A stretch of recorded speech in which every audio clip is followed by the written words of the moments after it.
अस्सलामु अलैकुम वरहमतुल्लाहि वबरकातुहू। अल्हम्दुलिल्लाहिल्लज़ी अंज़लल क़ुरआन व नज़्ज़लल फ़ुरक़ान व अनअमा अलैना बिल ईमानि व तम्मलना बिल इहसान वस्सलातु वस्सलामु अला मन काना नबिय्युन व आदमु बैनल माइ वत्तीन व अला आलिहि व अस्हाबिहि अजमईन अम्मा बाद फ़अऊज़ु बिल्लाहि मिनश शैतानिर रजीम बिस्मिल्लाहिर रहमानिर रहीम सुम्मा लतुसअलुना यौमइज़िन अनिन नईम। सदक़ल्लाहुल अज़ीम। दरूद शरीफ पढ़ें। अल्लाहुम्मा सल्लि अला सय्यिदना शफ़ीना नबीना मौलाना मुहम्मदिन बारिक वसल्लम सलातु व सलाम अलैका या रसूलल्लाह सल्लल्लाहु अलैहि वसल्लम। उर्से रिज़वानी व साबरी में पहली मर्तबा अपने कई अहबाब की ख्वाहिशात की तकमील के लिए हाजिर होने की सादत मुझे मिल रही है। मुफ्ती साहब क़िबला ने बड़ा अच्छा वक्त मुझे दिया है बोलने के लिए। सीतामढ़ी में आम तौर पे ऐसे जलसे नहीं होते हैं जिस तरीके से आप हजरात बैठे हैं, मतलब सलीके से, और बहुत पीसफुल माहौल में आप अपने उलमा को समात कर रहे हैं। ये बहुत बड़ी बात है। जलसे ऐसे ही हों और मुख्तसर हों तो बड़े कामयाब होते हैं। उस जलसे से कौम में ज़बरदस्त पैगाम जाता है। अभी हमारा पूर्णिया सीवांचल पूरे हिंदुस्तान में नहीं बल्कि मैं कहूँ कि लगभग दुनिया के उन तमाम ममालिक में जहाँ हमारे लोग रहते हैं, इसलिए भी मुतारफ़ है कि जलसे की एक क्लिप ने जलसे की बेरहरवी को समझा दिया। बादहू सीवांचल के उलमा ने उस पर जो गिरफ्त की है और उस गिरफ्त पे हिंदुस्तान भर के उलमा की जो तायीद और उनका जो ताउन ख़ास तौर पे रहा है, ये बताने के लिए काफ़ी है कि अब बहुत हद तक हमारे उलमा जो संजीदा तबके के हैं, जो मुखलिस हैं, उनका मानना है कि जलसे अच्छे हों, बहुत हों, लेकिन अच्छे हों, बाअसर हों। आपने अक्सर देखा है कि हमारे जलसों में हम जैसे आलिम से सब्र का पैमाना छलक जाता है। हम लोगों के अंदर ज़ब्त नहीं है, सब्र नहीं है, और यही सब को कंट्रोल में ना रखने की बुनियाद पर छोटी मोटी क्लिप्स हफ्ता दो हफ्ता, महीने दो महीने में स्टेज के हवाले से आप लोगों तक पहुंच जाती है। जबकि ज़ब्त एक ऐसी तबलीग है, सब्र एक तबलीग का ऐसा हसीन तरीक़ा है कि बहुत बड़ी बड़ी जंग सिर्फ इंसानों ने इसलिए जीत ली है कि उन्होंने सब्र किया है। जब आदमी सब्र छोड़ देता है तो समझिए कि उसके साथ शैतान का ताउन रहता है, और फिर सब्र न करने की बुनियाद पर बहुत बड़ी बड़ी गलतियां वो इंसान कर बैठता है। हमारी जमात में हम अपनी बात कर रहे हैं। मेरी ये बिसात नहीं, मेरी औकात नहीं कि मैं किसी अपनी जमात के आलिम को टारगेट करके ये बोलूं कि वो साबिर व ज़ाबित नहीं है। मैं अगर अपनी बात करूं तो फितरतन हम लोगों में या हम में ऐसी बातें पाई जाती हैं कि हम लोग सब्र नहीं कर पाते। थोड़ी ताख़ीर हो जाए, थोड़ी सूरत हो जाए, जल्दबाजी हो जाए, किसी मामले में सब्र आज धीरे धीरे हमारे समाज से उठता चला गया, जिसके नतीजे में आज हमने देखा कि आज क्या सूरत हाल पूरी दुनिया में है। तबलीग इस्लाम का एक ऐसा हसीन ज़ाब्ता मुस्तफ़ा करीम ने सब्र करके दुनिया को दिखाया था। हम उसी पैगंबर के मानने वाले हैं। हम भी अगर सब्र और ज़ब्त के साथ अपना हर काम करें तो मुझे उम्मीद है कि हमें उस काम में 100% कामयाबी मिलेगी। मेरे नबी पर प्रेशर बनाया गया था, हुजूर ये आपके दुश्मन हैं, आप पर उजरियों की बारिशें करते हैं और आप हैं कि खामोश हैं। या आपके दुश्मन हैं, आपकी तबाही चाहते हैं, आप खामोश हैं। आप बाख्तियार हैं, आप चाहें तो एक झटके में इनके वजूद के खात्मे के लिए अल्लाह से मुतालबा करें और ये सारे दुश्मन आपके ख़त्म हो जाए। फिर आप इनकी तबाही क्यों नहीं चाहते? मुस्तफ़ा करीम ने उस वक्त भी सब्र करके दुनिया को सब्र की तलकीन की और सब्र का एक ऐसा बेहतरीन ज़ाब्ता आपने दुनिया के सामने रोशन फरमाया कि दुनिया को एहसास हो गया। आपने फरमाया कि मैं देख रहा हूँ ये दुश्मन है मगर मैं सब्र कर रहा हूँ, मेरी आंखें देख रही है, मैं जान रहा हूँ कि मेरे सब्र से फ़ायदा है, मैं जानता हूँ कि मैं अगर मुतालबा करूँ रब से तो अल्लाह उतबा का कलेजा फाड़ देगा, शैबा का सीना चाक हो गया है, कलेजा बाहर आ जाएगा, उन सारे दुश्मनों के वजूद ख़त्म हो जाएंगे। मगर नबी करीम ने अपने मानने वालों से कहा कि तुम न कहते कि मैं इनकी तबाही चाहूँ, मैं इनकी बर्बादी चाहूँ, ये लोग मेरे ऊपर पत्थरों की बारिशें कर रहे हैं, मैं इनकी बर्बादी चाहूँ, मगर मेरी निगाहें देख रही है कि इनकी ये हरकत बहुत ज़्यादा दिनों तक ऐसी नहीं होगी। आज ये हम पर पत्थरों की बारिश कर रहे हैं, मगर जो हुक्म अल्लाह ने मुझे दिया है, मैं अपने मिशन में, मैं अपने काम में, मैं अपनी तहरीक में मैं यकता हूँ, मैं कर रहा हूँ और करता जा रहा हूँ। एक न एक दिन इन लोगों में गैर मामूली तब्दीली आएगी। दुनिया ने क्या देखा? मुस्तफ़ा करीम ने जो पेशन गोई फरमाई थी, खुद मुस्तफ़ा करीम की जिंदगी में आप पर पत्थर बरसाने वाले आप पर दुरूदों की बारिशें करने लगे, आपकी हत्या की साजिश रखने वाले मुस्तफ़ा के नाम पर अपनी जान कटाने को तैयार हो गए, आपकी गर्दन काटने की कसमें खाने वाले, तहरीकें छेड़ने वाले खुद आपके नाम पर अपनी अपनी गर्दनें कटाने को तैयार हो गए। ये सिर्फ सब्र और ज़ब्त का एक ऐसा ज़ाब्ता मुस्तफ़ा ने उस वक्त दिखाया था जिसके नतीजे में ऐसी तबलीग हुई कि दुश्मन भी बदलते चले गए, दुश्मनों में तब्दीली आती गई।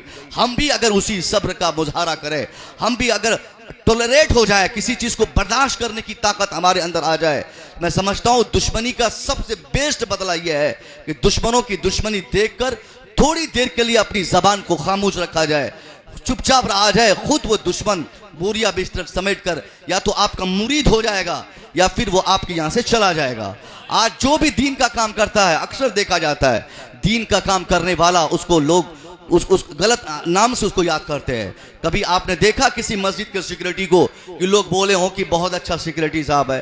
कभी किसी मदरसे के खजांची के बारे में आपने सुना कि किसी ने कहा कि खजांची साहब बड़े ईमानदार हैं? कभी नहीं। कभी किसी के बारे में ऐसा नहीं, जलसा कराने वाले जलसा कराए। आप सुनते होंगे कि लोग बोलते कि जलसा कराने वाले ने बहुत पैसा ठगा। अगर ये जलसा कराने वाले मस्जिद के सिक्योरिटी या मुतवल्ली हजरात अगर सब्र नहीं करेंगे तो दीन का काम नहीं हो पाएगा, चूंकि गालियां सुनना पड़ेगा। आप अगर अच्छाई करेंगे तो गालियां सुनना होगा, आप अगर अच्छाई के लिए कदम बढ़ाएंगे तो आपको दूसरों से बुराई सुननी पड़ेगी, और अगर आपने बुराई सहने की आप में ताकत नहीं है तो मैं समझता हूं दीन का काम नहीं हो पाएगा, तबलीग नहीं हो पाएगी। क़यामत तक जब तक मुसलमान दीन का काम करे और दीन के काम करने में उनको तकलीफ हो तो उन्हें एहसास होना चाहिए कि दीन के काम में तकलीफ सहना ये मेरे मुस्तफ़ा की सुन्नत है, और उसी को सुन्नत समझकर आदमी दीन का काम करता चला जाए। इंशाअल्लाह मैं समझता हूँ हमारे जलसे से, हमारे मदरसे से, हमारी मस्जिद से, हमारी खानकाहों से, हमारे समाज से, हमारे मुआशरे से 100% तबलीग होगी और लोगों में इस्लाह जो हम करना चाहेंगे वो इस्लाह हम देख पाएंगे। लेकिन हमें सब्र पहले करना पड़ेगा। अगर हम जलसा कर रहे हैं तो हमें लोग ज़रूरी है ये लोग कहेंगे कि जलसा खराब हो गया, जलसा बेकार हो गया। रोज़ाना 10 फ़ोन मेरे पास आते हैं, ये क्या किया मुसव्विर साहब आपने, क्यों सीमांचल के 10-20 जगह के उलमा को बिठाकर आपने ये गलत सलक ज़ाब्ते उसूल आपने बना दिए। आप चाहते क्या है? क्या आपको लखनऊ नहीं जाना है? क्या आपको बनारस जलसे में नहीं आना है? क्या आपको कलकत्ता का सफ़र नहीं करना है? या फिर आप गुजरात नहीं जाना चाहते? क्या आपका घर सिर्फ सीमांचल में है और सीमांचल में ही आप रहकर जिंदगी गुजार देंगे? इस तरह की बातें कही जा रही है कि आप बदल दीजिए फैसले को, आप इरादा तर्क कर दीजिए, आप मत तहरीक चलाइए। मैंने कहा हाँ मैं आज तन्हा हूँ, आज तुम लोग मुझे बुरा कह रहे हो, आज बोलते हो कि लगता है कि मुझे बनारस नहीं जाना है, मुझे मेरी तारीख से रोकना चाहते हो। मैंने सब्र किया है, आज मैं तन्हा हूँ, मगर मैं कसम खा के कहता हूँ जो हवा सीमांचल से मैं और मेरे तमाम उलमा किराम ने चलाई है, अगर वो हवा इसी तरह चलती रही और लोग उस पर अमल करते रहेंगे तो आज जो लोग बुरा भला कह रहे हैं 5 साल के बाद, 10 साल के बाद, 15 साल के बाद या तो खुराफात की आंधी में डूबकर उन्हें यह मानना पड़ेगा कि मुसव्विर रजा ने सीमांचल में जो तहरीक चलाई थी उसे मान लेने में भलाई थी, और अगर आप मान लेंगे तो आप शुक्रिया अदा करेंगे कि आज जलसों की जो हालत है यकीनन इसी से इस्लाह हो सकती है, इसी से कौम आगे बढ़ सकती है।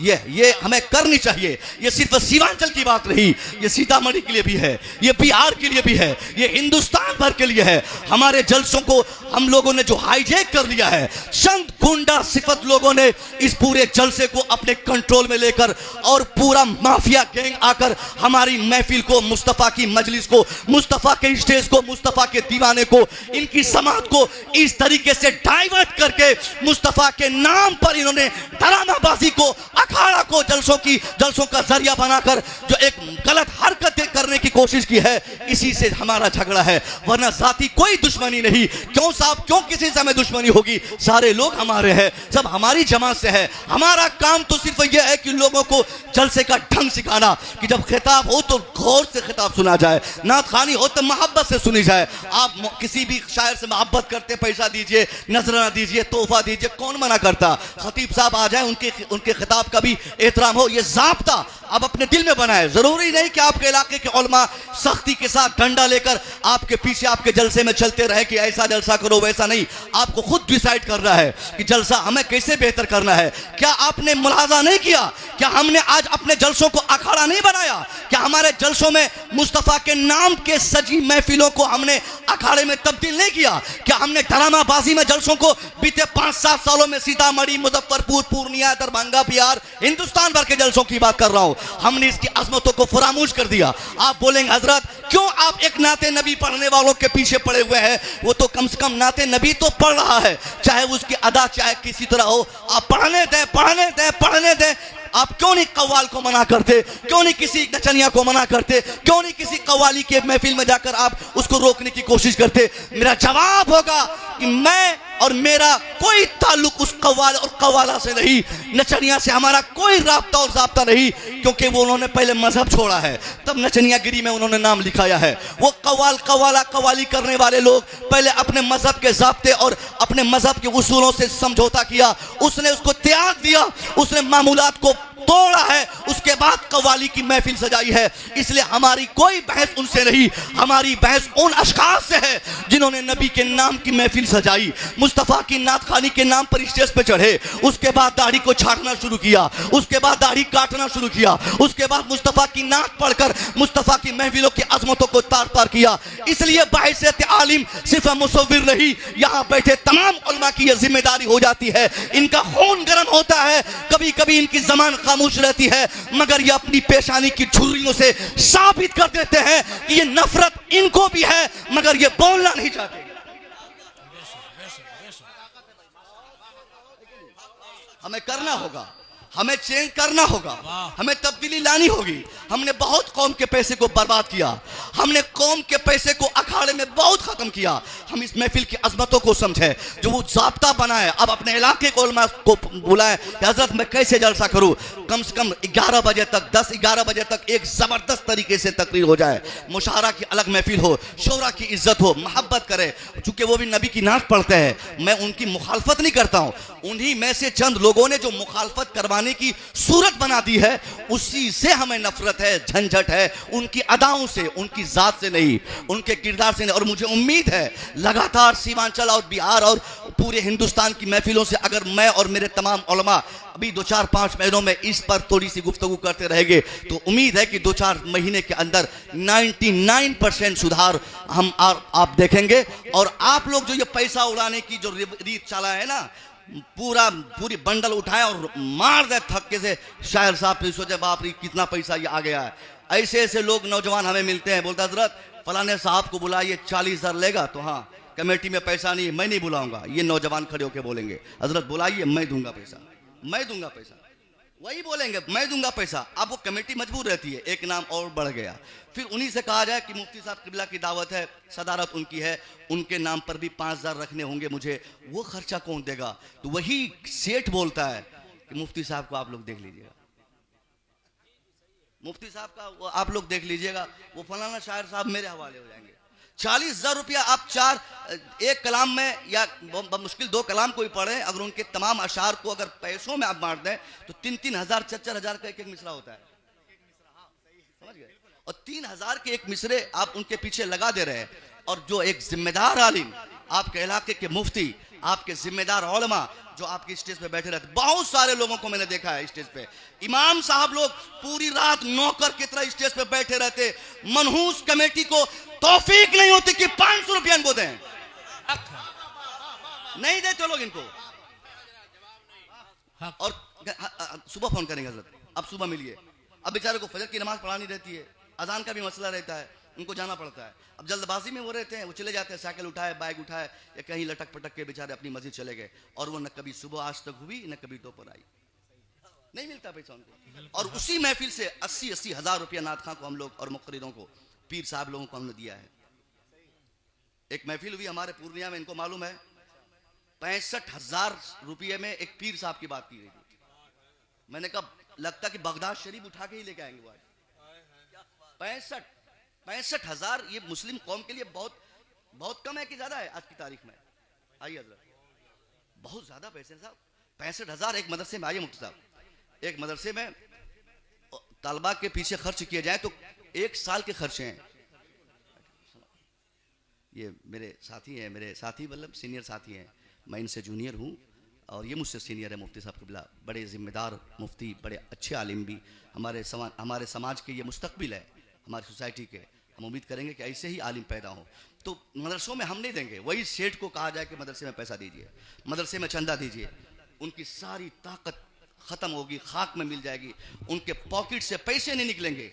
ये जो तालीमी मेयार में गिरावट आई है ना, गौर से सुनिएगा, ये तालीमी मेयार में जो गिरावट आई है, इसकी भी एक वजह है जलसे का महंगा हो जाना, जलसे को फैसिलिटेट कर देना, जलसे में अलग रूप और एक अलग सूरत जलसे को दे देना। मदरसे आज हमारे कमज़ोर से कमज़ोर तर होते चले गए, पढ़ने वाले बच्चे आज मदरसों में नहीं है। कितने बच्चों की दस्तार है?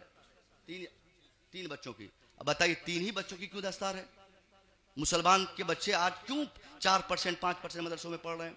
95% बच्चे कहाँ हैं? वो किधर चले गए? सच्चर कमेटी की रिपोर्ट आई थी 2006 में, उसके मुताबिक हिंदुस्तान में मुसलमानों के बच्चों की तादाद उस वक्त 4% थी जो मदरसों में बच्चे पढ़ते थे। अब तो मेरे ख्याल से वो उस तादाद में और गिरावट आई होगी। तो 4% बच्चे हमारे मदरसों में, 5% मान लेते हैं, फिर 95% बच्चे हमारे कहाँ चले गए? क्यों? उनको दीन नहीं चाहिए, उनको मजहब नहीं चाहिए, उनको शरीयत नहीं चाहिए, उनको भी चाहिए, तो वो बच्चे हैं कहाँ? उनकी तालीम का बंदोबस्त कौन करेगा? क्यों नहीं गाँव का सेठ का बच्चा मदरसे में पढ़ता है? ये बहुत बड़ा सवाल है। अमीरों के बच्चे मदरसों में क्यों नहीं पढ़ते हैं? इसलिए नहीं पढ़ते कि हमने मदरसों को उस टाइप का बनाया नहीं जहां अमीरों के बच्चे पढ़ सके। ये बहुत बड़ी शिकायत है।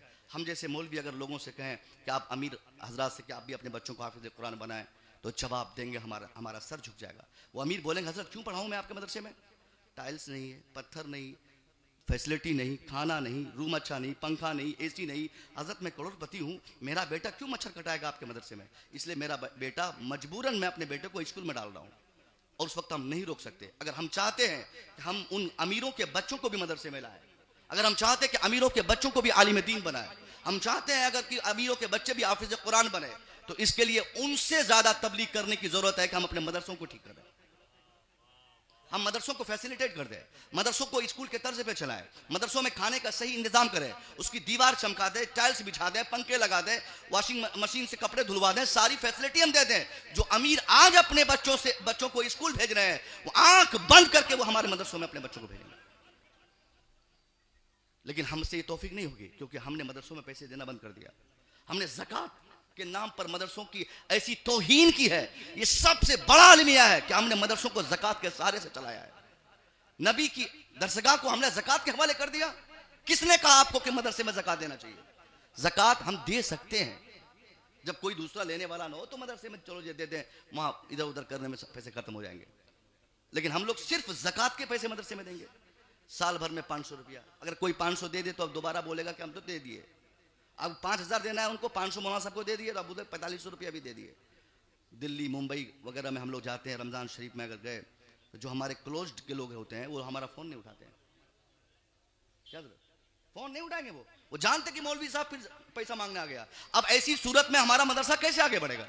आगे बढ़ सकता है? नहीं बढ़ सकता। आप भी ज़कात देने पे मुनहसिर होंगे और कहेंगे ज़कात से ही मदरसा चलेगा, तो ज़कात जहां आप देंगे उस दरसगाह में अमीरों के बच्चे नहीं आएंगे, और नहीं आना चाहिए उनको।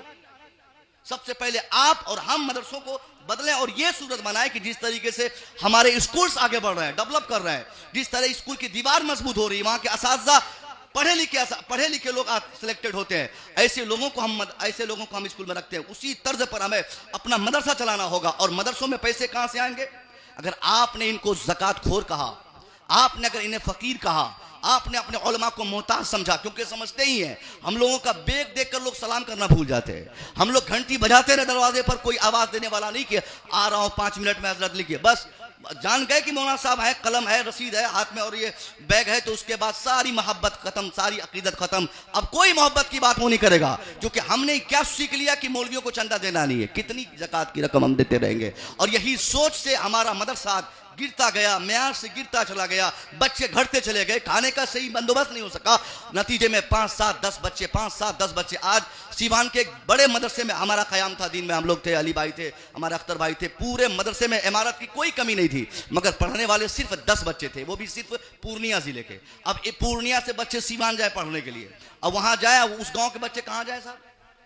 ये हो रहा है ना, 10 बच्चे, 15 रूम के मकान है, अब 10 बच्चे पढ़ने वाले हैं। बच्चे इसलिए भी नहीं पढ़ने जाते क्योंकि हमने ज़कात में टर्न कर दिया है, हमने मदरसे को ज़कात की सूरत दे दी है। अल्लाह के वास्ते आपसे मेरी गुजारिश है, सबसे बड़ी ताकत हमारी ताकत हमारी दरसगाह मदरसा है, हम उसकी अजमतों को समझे।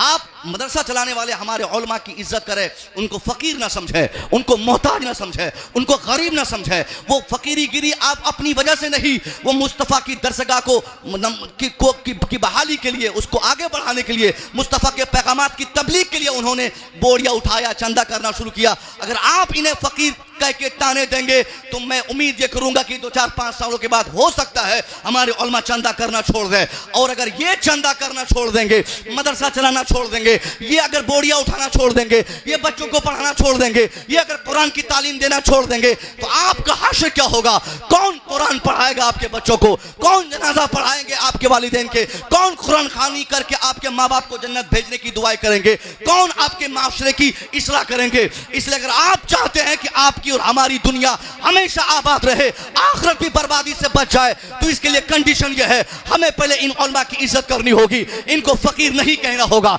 इन्हें मोहताज नहीं कहना होगा, इनको मोहब्बत से कुर्सी देनी होगी, इनकी अजमतों को सलाम करना होगा और इनकी हर खिदमत के बदले 24 घंटा इसके लिए तैयार रहना होगा। ज़कात नहीं साहब, हम अपनी पॉकेट के पर्सनल पैसे को इनको दें। जो पैसा हमने डोनेशन के नाम पे अपने स्कूलों में और स्कूल में पढ़ने वाले बच्चों के टीचर्स को, हेडमास्टर को, प्रिंसिपल को हमने दिया था, वही पैसे हम मदरसों में थे। यहाँ हैरत तो इस बात पे है साहब कि स्कूल में मेरा 5 बेटा पढ़ता, वहां 5-5 हजार एक बेटे की तालीम पर हम खर्च कर देते, मगर मदरसे में कुरान पढ़ने वाले बच्चे, उनके वालिदैन को आज तक तौफीक ना हुई कि खुद से किसी मुदर्रिस के पास आके कह सके कि मेरा बेटा हाफिज कुरान बन गया, ये 10,000 रुपया चंदा मेरी तरफ से, मेरा बेटा आपके मदरसे में पढ़ रहा है, ये 2,000 रुपया महीना मेरी तरफ से, मेरा भतीजा आपके मदरसे में ज़ेर तालीम है, ये 500 रुपया महीना मेरी तरफ से। नहीं, ये तौफीक हमसे नहीं छीन ली गई, हमने सिर्फ ज़कात को देखा है और मदरसे की ताबीर हमने ज़हन पे बिठा ली है। मदरसे का तसव्वुर हमारे ज़हन दिमाग में सिर्फ ज़कात और खैरात पर मुनहसिर है। अब ऐसे में कैसे मदरसा आगे बढ़ेगा? मैं आपसे गुजारिश करूंगा और इन उलमाए किराम से दस्तबस्ता आपसे करूंगा कि हुजूर आप हजरात पहले अपने आप को चेंज करें, इन कौम से, इन समाज वालों से आप ज़कात लेना छोड़ दें। मदरसा चलाने की जो जिम्मेदारी है, अल्लाह के रसूल का घर है, वो आगे बढ़ के रहेगा, मगर 2, 4, 5 सालों के लिए इनको सिखाना होगा, इस कौम को बताना होगा कि मदरसा ज़कात से नहीं चलता। आप अपनी ऑफिस में बैठ जाए, रसीद लेके आप बैठ जाए, आप रसीद लेके बैठे ऐलान कर दें कि हमें ज़कात नहीं चाहिए, हमें खैरात नहीं चाहिए, तेरा बेटा मदरसे में पढ़ेगा, एडमिशन के नाम पे 10,000 लूंगा, कुरान पढ़ेगा, कुरान पढ़ने के नाम पे 5,000 लूंगा, तू मेरे यहाँ कुरान खाने के लिए मुझे कॉल करेगा, 1 लाख लूंगा, तब तेरी माँ के लिए जन्नत में जाने का मुतालबा करूंगा, तब तेरे वालिदैन के लिए इसाले सवाब करूंगा, मैं मिलाद पढ़ूंगा 10,000 में, निकाह पढ़ूंगा 50,000 में। ये हरकत अगर ये करने लगे तो बताइए कि आपको जमीन बेचनी पड़ेगी तब जाके ये जनाजा पढ़ाएंगे, आपको मकान बेचना पड़ेगा तब बाप का जनाजा उठेगा, आपको खेत बेचना होगा तब आपके बच्चे कुरान पढ़ेंगे, आपको सारी प्रॉपर्टी बेचनी होगी तब आपके बच्चे दीन सीख पाएंगे। इससे पहले कि हमारे उलमा आजिज होकर ज़कात खैरात की वसूली बंद कर दे, आप दिल को मिलाकर मोहब्बत से, अब तक तो आपने ज़कात दिया था, कभी कभी ज़ाती पैसा देकर इन्हें सलाम करें कि हजरत ये 10,000 रुपया लीजिए 5 बच्चों की खुराकी मेरे तरफ। माशाअल्लाह, नारे तकबीर, नारे रिसालत, मसलके आला हजरत, औलिया उम्मत कॉन्फ्रेंस, जश्न दस्तारबंदी। बहुत खूब, माशाअल्लाह। ये हमारी जमात के जिम्मेदार मुफ्ती अभी मुलाकात भी हजरत से मैंने अर्ज किया, हुजूर आपसे मेरी मुलाकात मुतवक्का थी पहले ही, मतलब 8-9 बजे के टाइम तक, लेकिन आप ताखीर से आए। हजरत ने बोला कि मैं चंदा कर रहा था, मेरी आंखें नम होने लगी कि इतने बड़े मुफ्ती जिनको दारुल इफ्ता में बैठ के दर्जनों मसाइल सुलझाने थे वो चंदा कर रहे हैं। ऐसे दिन बढ़ेगा जिनको मसाइल पे गुफ्तगू करनी थी वो आज चंदा कर रहे हैं। हमारे सारे उलमा चंदा पे लग गए, तबलीग कैसे होगी दिन की? इसलिए कभी कभी आप लोग खुद से अपने पैसे मदरसे में दें। मदरसे की गिरानी जो हो गई साहब, अगर मदरसा तबाह हो गया तो दीन को बर्बाद करने में दुश्मनों को जरा भी वक्त नहीं लगेगा। पूरी दुनिया के सामने, पूरी दुनिया के टारगेट में आज सिर्फ हमारे मदारिस हैं, और हमारे टारगेट में भी हमारे मदारिस रहे तो हमारा मदरसा कैसे आगे बढ़ेगा? आप जलसों को, हमारे एक हुजूर सैयदी क़िबला महाराणा शरीफ से कहा था ना कि जलसा सस्ता करो और मदरसा महंगा करो, शायद ऐसा कुछ जुमला था। हुजूर नजीब मियां ने शायद कहा था मदरसा महंगा करो। यकीनन उन्होंने एक बहुत ही ज़बरदस्त कौम की सुधार के लिए एक कंसेप्ट उन्होंने दिया था, मगर हमने मदरसे को सस्ता कर दिया, जलसे को महंगा कर दिया। इतने महंगे हमारे जलसे हो गए कि जलसा, जो अवामी जलसे होते हैं, जलसा कराने के बाद उस कमेटी के 2-4 लोगों से सुबह पूछे कि क्या हाल है, तो वो बोलेगा कि अब 2 साल तक हम जलसा नहीं करेंगे। पूछेगा ना, बोलेगा नहीं तबाह हो गया। क्यों तबाह हो गए? बड़ी मगजमारी हजरत, इसको वहाँ लाओ, उसको वहाँ छोड़ो, वहाँ एयरपोर्ट, वो मौलाना साहब फ़ोन नहीं उठा रहे हैं, वो मौली साहब फ़ोन नहीं उठा रहे हैं, वो हजरत फ़ोन नहीं उठा रहे हैं, उनका नजराना चला गया, किसी और के अकाउंट में चला गया। ये सारे झमेला झेलते झेलते जो कमेटी आज जलसा करती, फिर 5 साल के बाद ही जलसे का इरादा बनता है उनका, क्योंकि हम उनको तोड़ दिए रहते हैं, अंदर से खोखला कर दिए रहते हैं। अल्लाह के वास्ते आप इस पर अमल करें। आप जलसों में मुख्तसर से मुख्तसर उलमा को बुलाएं। मुसव्विर रजा को बुलाने की सीतामढ़ी में कोई हाजत नहीं है, कतन जरूरत नहीं है। आपने गुजारिश की तो मैं आया हूँ, वरना मुझसे बड़े बड़े ज़बरदस्त खिताब करने वाले लोग आपके इलाके में हैं, मगर आपने कभी इनको तरजीह नहीं दिया। आपने लोकल समझ लिया, और मौलवी बहैसियत बमाने लोकल और लोकल बमाने हल्का। अगर कोई मौलवी को लोकल कह दिया हल्का के माने में, तो मुफ्ती साहब से पूछिए उनके साथ क्या मामला होंगे। मौलवी साहब को लोकल बोलता है ना कि लोकल मौलवी, और लोकल हल्के को बोला जाता है, डुप्लीकेट सामान को। अगर लोकल माने करीब का है तो ठीक है, चलेगा। अगर लोकल बमाने हल्का, अगर आपने किसी भी आलिम को अगर ऐसा कह दिया तो फतवे लगेंगे आप पे।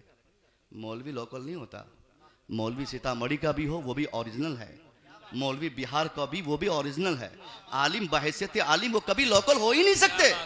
ये आपकी कज फिक्री है कि आपने पड़ोस के मौलवी को लोकल कह के आपने उनकी खिदमत नहीं देखी, आपने उनका इल्म नहीं देखा, आपने उनका तकवा नहीं देखा, उनकी फ़क़ात नहीं देखी, और आपने लोकल का धब्बा लगाकर उनकी तकरीर से आपने इस तरीके से बेजारी का इजहार किया कि वो बेचारा लाख क्वालिटी अपने अंदर होने के बाद भी कभी अपनी क्वालिटी का उन्होंने मुजाहरा नहीं किया। क्या बात। आपसे मेरी गुजारिश है, आप जुमा में पहले जाएं, जुमा में अजान हो तुरंत मस्जिद चले जाएं, और इमाम साहब से 30 मिनट तक तकरीर के लिए आप रिक्वेस्ट करें, या ऐसी टाइमिंग बनाएं, और वो 30 मिनट हर हफ्ते की एक तकरीर हो, एक अलग अलग टॉपिक पे, कभी बेटी के ताल्लुक से, कभी बेटे के ताल्लुक से, कभी एजुकेशन के बारे में। क्या कितनी कमियां हैं। अगर 10-10 साल तक एक मस्जिद के इमाम साहब हमारी कमियां उस मस्जिद के खिताब में अगर गिनाते रहेंगे और उसकी इस्लाह करते रहेंगे तो हमारी कमियां खत्म नहीं होंगी। मगर फिर भी something is better than nothing, जितना वो कर सकते हैं आप उनसे रिक्वेस्ट करें अपनी बेटियों के बारे में। आप उनसे जानना चाहें कि हमने अपने माशरे की हम इस्लाह कैसे करेंगे। आज लोग बोलते कि तालीम आम करो, तालीम आम करो, तालीम आम करो, और कितनी तालीम लोग आम करेंगे, किस कदर तालीम आम करेंगे। तालीम तो बढ़ गई है ना, मगर बेहयाई घटी है? नहीं घटी। चोरी घटी है? नहीं। बेईमानी? नहीं। वजह क्या है? मदरसे बन रहे हैं, स्कूल्स बन रहे हैं, कॉलेजेस बन रहे हैं, यूनिवर्सिटीज़ बन रही है, वकला तैयार हो रहे हैं, जजेस तैयार हो रहे हैं, हमारे बच्चे IAS बन रहे हैं, IPS बन रहे हैं, डॉक्टर्स बन रहे हैं, और कितनी तालीम की जरूरत है। फिर भी सुधार समाज में क्यों नहीं है? आप इमाम साहब से कहें इस टॉपिक पे गुफ्तगू करने के लिए। इमाम साहब जो 30 मिनट का खिताब फरमाएंगे मस्जिद में, और आप यकसुई के साथ बिल्कुल मुअद्दब होकर, चूंकि मस्जिद में तो वो पैसे देने का मामला तो है नहीं कि आप नाराबाजी करेंगे और नारा लगाने के, चुपचाप जो सुनेंगे वही 30 मिनट की खुराक हफ्ते भर के लिए आपके लिए ऐसी खुराक साबित होगी कि अगर आपने अमल कर लिया तो आपकी दुनिया और आखिरत दोनों संभलेंगे। लेकिन ये तौफीक आपसे छीन ली गई। आपको जब तक स्टेज पर आकर कोई खतीब जुब्बा और दस्तार के साथ खिताब ना करे तो आपको तकरीर समझ में नहीं आएगी। और बेशतर जगहों पे हमारे स्टेज पे आज स्टेज पे जो खिताब हम कर रहे हैं उसमें जो रूहानियत होनी चाहिए वो रूहानियत नहीं है। हमने रिवायती तकरीर को अपने स्टेज में लाकर और उसी को सामीन कर रख के हमने जो इधर उधर उटांग पटांग की बातें करके जो वक्त ज़ाय किया है ना, इससे भी हमें परहेज करना चाहिए। इसलिए मस्जिद के खतीब की आप कदर करें, अपने इमाम की कदर करें, वो हालात के तनाजुर में आपसे खिताब फरमाएंगे। ये ऐसी मोटी मोटी बातें रहती हैं जिस पर अमल करने की ज़रूरत है। आज ए बाबू हेलो, इधर देखो बेटा, इधर देखो, बस 10-20 मिनट, उसके बाद तो मुशावरा होगा। बड़े बड़े शोरा है, हमारे सागर भाई हैं और हमारे साबिन मरकजी साहब हैं, कई असगर साहब हैं और हिदायत भाई हैं, सब लोग तमाम शोरा, इतने शोरा सीतामढ़ी में रहते हैं। हर तीसरी शाम को एक नया मुजफ्फरपुरी और नया वैशाली से मुलाकात होती है। क्या अभी ट्रेन मिलता हो ना, कहाँ क्या घर, अस्सलाम वालेकुम, कहाँ, तो आप कहाँ से? अच्छा आप मुसविर साहब, हाँ आप, तो मैं मुजफ्फरपुर से हूँ। क्या नाम है? तो फलाना मुजफ्फरपुरी। मैं समझ लेता हूँ कि लगता है शायर है ये, वरना सिर्फ नाम बताता, उसमें वैशालवी और मुजफ्फरपुरी लगाने की क्या जरूरत है? कुछ करना चाह रहा है ये बंदा, इरादे अच्छे हैं इनके, इसलिए तो लगाया जा रहा है। और ये इसलिए ऐसे ऐसे बच्चों ने हमारे इस लाइन को अपनाया है जिनकी कोई तालीम नहीं है, कोई तालीम है ही नहीं उनकी, 2 लाइन उर्दू नहीं पढ़ सकता, और टोपी और जुब्बा और दस्तार देखकर मुफ्ती साहब घबरा जाएं। ये क्यों हुआ? क्यों आपके बच्चे, हमारे बच्चे उला पढ़ के भागे मदरसे से? इसलिए कि उन्होंने देख लिया, मुलाजा कर लिया कि मदरसों की तालीम में और पढ़ाई में कुछ रखा है नहीं। जल्दी से स्टेज संभालो, मुकर्रिर उकर्री या शायर वगैरह बन जाओ, पैसे कमाओगे। इसलिए तालीम कमजोर हो गई। 1 महीने से शेखुल हदीस की तलाशी हो रही है हमारे इलाके से एक मदरसे के लिए, और कि ज़बरदस्त आलिम हो, 15,000 सैलरी दी जाएगी और अच्छे आलिम हो, तजर्बाकार हो। मैं खुद खोज रहा हूँ, मन के मुताबिक मुझे लोग नहीं मिल रहे हैं। बताइए सीतामढ़ी में कौन खाली है शेखुल हदीस? मुफ्ती साहब तो मिलेंगे, इश्तिहार वाले मिल जाएंगे आपको, लेकिन उनको अगर दारुल इफ्ता की जरूरत पड़े आप बैठाइए, उनको नहीं आएंगे। वो बोले हमको काम, हमको दिल्ली जाना है।